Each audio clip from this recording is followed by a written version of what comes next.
இப்போ பணம் மட்டுமே மகிழ்ச்சிக்கான வழியா அப்படின்னு கேட்டால் இல்லை. ஆனால் இந்த பணம் என்ன செய்யும் அப்படின்னு கேட்டிங்கன்னா, நம்ம ஊரில் ஒரு பழமொழி சொல்லுவாங்க, பணம் 10ம் செய்யும்னு. அது 11ஆவதாக ஒரு விஷயம் செய்யும்.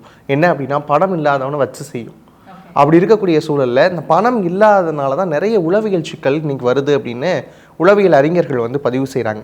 ஏன்னா இந்த பொருள் அப்படிங்கிற விஷயத்த மெட்டீரியலிஸ்டிக் வேர்ல்டாக நம்ம மாறிக்கிட்டே இருக்கிறப்ப பணம் வந்து அவசியமாகுது. இப்போ பணம் இருக்கிற இடத்துலலாம் நிம்மதி இருக்கா அப்படின்னு கேட்டால் அது ஒரு ஹைப்போதெட்டிக்கல் கொஸ்டின். ஆக்சுவலாக பணம் இருக்கிற எல்லாரும் சந்தோஷமாக இருக்கிறாங்களா, நிம்மதியாக இருக்கிறாங்களான்னு கேட்டால் அவங்களுடைய மைண்ட் தாட் அங்கே சரியில்லாமல் இருக்கும்.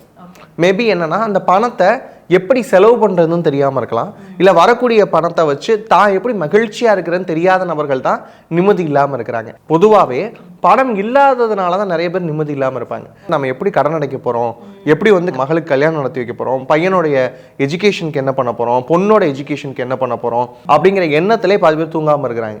பொருள் நமக்கு வந்துட்டே இருந்ததுன்னா மற்ற சிந்தனைகள்லாம் பக்காவாக கிளியர் ஆயிரும். நீங்கள் நல்ல கோடியில் இருக்கிறவங்களுக்கும் கடன் இருக்க தான் செய்யும். அப்போ கடன் இல்லாத நபர் தான் கோடீஸ்வரன். அதே மாதிரி நோய் இல்லாமல் இருக்கிறவன் தான் லட்சாதிபதி.